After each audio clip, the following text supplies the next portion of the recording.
your years of experience as an artist and a tutor, um, and of course with the climate change in the industry, what advice would you give to upcoming compositors into the industry in terms of like what key things do you look for, maybe say in a junior compositor short reel? You mean like regarding you mentioned climate change. You mean regarding in what sense?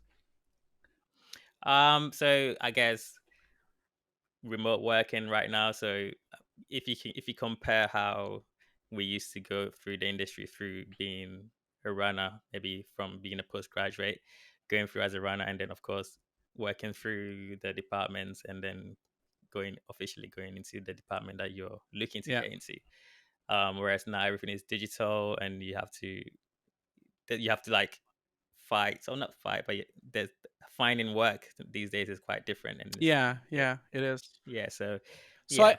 I guess the first thing I would say is that there's a lot of work. Like that's the fact. We are now Hmm. experiencing one of the biggest renaissance of visual effects after the pandemic. There's just way too much work. I get emails every day from companies asking me if I know someone and keep Yeah. directing them to my students, directing to other people. There's a lot of work out there, so much Yeah. that it's not even possible for me to even keep up. Like I have to turn down jobs. I can't even take them Yeah, of course. sometimes. Yeah. Um, unfortunately, the industry is too Hmm. focused on seniors and on experienced people. This is a Hmm. huge problem, because back in the day, for example, when I was running the nuke department at the mill, I would a lot of times, invest on junior people to try to do Hmm. jobs, and because they were in the building, sometimes it didn't work out, sometimes it did. It depends on the job, it Hmm. depends on the person, of course, but majority of the time it worked out. Yeah. These days, when people are working remotely, I think unfortunately there's a bit of less of Learning. that in the companies, because the Yeah. companies are just wanting people to come in, do the job, and go away. And Yeah. again, it's the shortism, like the short perspective of all of this, because if Hmm. you don't develop these juniors, we're going to have even a worse problem later on. Oh Because yeah. as we progress with more and more and more and more films, we're going to need more people, not less. So, and the Yeah. seniors, most of them, some of them are leaving, some of them are going somewhere else, some of them, I'm not a full-time senior anymore. I'm doing Yeah. whatever I want. I'm picking Yeah. my jobs. Sometimes I stay away. When I look at a job, when I get an offer of a job and I look at it and I say, nah, this is gonna be a piece of shit, I don't even do it. Like Hmm. it's like Yeah. if I can smell that it's going badly already, I kind of stay away. So the industry Hmm. can't afford to not train more people. I know some companies are doing it, and some companies are Hmm. really trying their best, but I don't think it's enough. So I guess my like it's hard to give advice, of course, but because there's so much you can do. But I think younger people really need to like focus their attention, I feel, in smaller companies at this time, and then maybe start there, because then they can start Hmm. there, build a portfolio, and then maybe move to a bigger company. I'm not entirely sure the big companies are fully available at the moment because of the remote working. I feel like Hmm. sometimes they are not available to actually go in. And I think that I guess the best advice I would give to anyone starting is to really take care of yourself. And that means not on a egotistic way, but on a team level. So you are Hmm. much stronger if you all get together. And this has to do with the fact that, if you have issues on the industry, you need to like talk to other people and try to get more people on board to fight on the same corner. This all comes down Yeah. to like not just like making sure everyone is aware of the issues that are happening, but also like it has to do with unions as well. I feel like people should be in a union, because Yeah. I don't really understand why people keep saying that we don't need a union or we shouldn't have a union. Every other department has a union, so if it works for them, it Hmm. Yeah. surely works for us. And I Yeah. understand Sure. that some people are afraid of being blacklisted, but if everyone is in a union, then Hmm. it's not a problem, Yeah. because you can't blacklist the entire industry. So Exactly. Yeah. if we reach like 80% or 90% or 75% of unionized, then what are they going to do? They're not going to do anything, because Hmm. they have to Yeah. get to do the work anyway. I think we should show our strengths in numbers. And every single Mhm. country, like Britain, has a union, a visual effects union. Mhm. I am part of it very proudly, and I think Yeah. everyone should. I don't even need to be on it because I have my own company, but I am still on it Yeah. anyway. And Mhm. I strongly suggest everyone to be on it. I know other countries might not have a union, but maybe they have a Mhm. similar union that could work as well.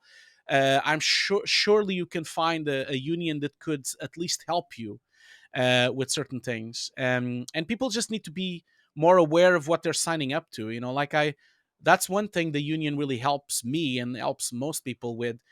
Helping with contracts, having lawyers going through Mhm. them, checking your actual rights. Because, man, I'm not saying the companies are not doing it in purpose. They're just trying to get more money. They're trying to appease the shareholders and get more profits. So they're going to do what they're going to Mhm. do. They're not going to do it for Yeah. you. They don't really care about you at all. They don't try Mhm. to help you. They are just there to earn money. And so they're going to hire you, you're going to do a service, and then you're going to go away. You are the one that has to take care of yourself. You are the one that has to read the contract, make sure you have the terms you want. If you don't like the terms, walk away. There's other jobs. Or you can ask for the terms to be changed. I've done that many Yeah. times, even in the past when I was not even that successful. I used to do that as well. There's nothing, you can always ask, and get some help. So I think, I hope that the industry can stick together a bit more. And I feel like if we do stick together a bit more, kind of feel that we can probably build a better industry in the future for the next Yeah. generation. So late for our generation, Definitely. but maybe the next. Yeah, you touched on the next topic that I was looking to ask you on, but basically I was curious about your opinion on the common mistakes that, yeah, you see junior compositors make, yeah, with maybe showreels and confidence and negotiation of salaries to studios. But Yeah. yeah. I guess, like, I've done many sessions of showreel reviews on Twitch, on YouTube, and also Hmm. on my Yeah. channel, so people can go and look for those and read what I usually say. And I even have a video about showreels on Sure. my YouTube channel. So the advice of the Sure. showreel is always the same one. Everyone says the same things. Have your best work at the beginning, make it short, blah blah blah. It's Hmm. always the same thing. Hmm. So there's no reason for me to repeat what everyone else has already Yeah. said. And it's very easy to find this information online. And if you don't Hmm. find it, just message me. Very happy to Google it Yeah. for you. It's not a problem at all. Yeah. So I feel like the I do feel that the biggest mistake really that people do is to try.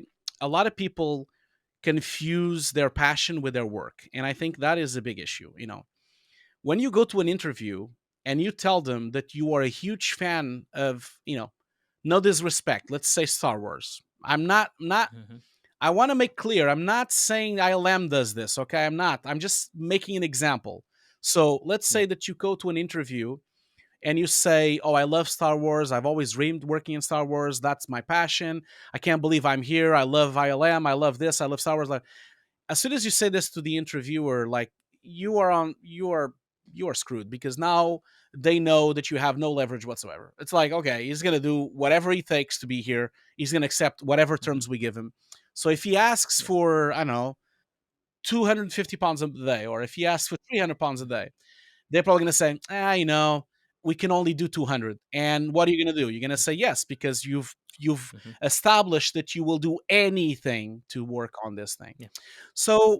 I really advise people to not take their emotions with them. Obviously, the best approach would be for you to have an agent, and the agent takes care of the contract.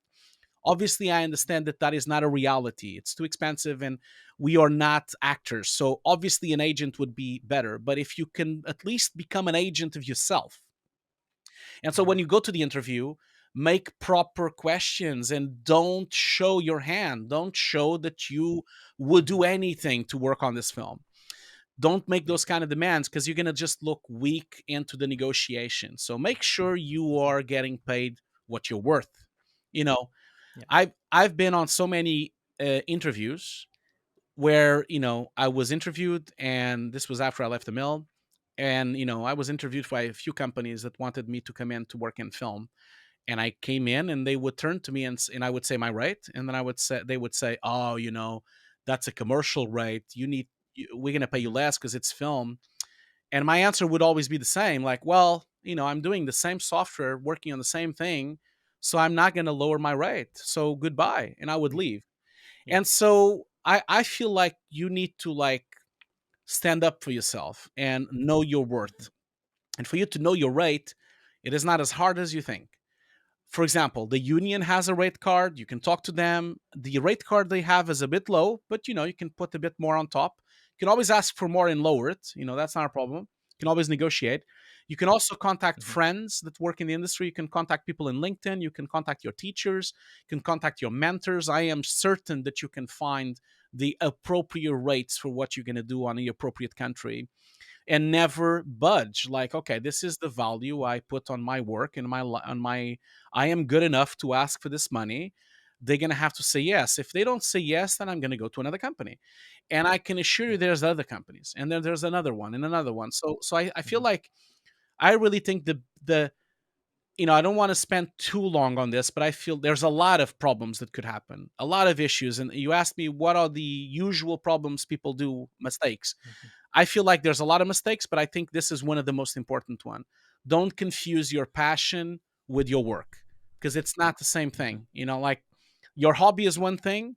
You can love films, but you don't have to work for free, because if you work for Yeah. free, Mhm. it's a hobby, it's not work. Yeah. So it's like it's, and I'm not saying you worship people are working for free, but they're working for too little money. Because even if you're Yeah. getting paid, remember that. Okay, imagine you're getting paid 300 a day. Okay, and you think to yourself, "Oh, that's pretty good." But then look at the terms. Okay, do they have overtime? Is it 8 hours? Is it 12? Is it 10? Is it no hours mentioned on the contract? Because remember, if you're getting paid 300 a day, but then you do 15 hours, then you're not getting paid 15 for 300 a day. Then you're probably Yeah. getting paid 150 a day because you are working 16 hours on that day. So really do the math, and if possible, show it to a lawyer, a contract lawyer.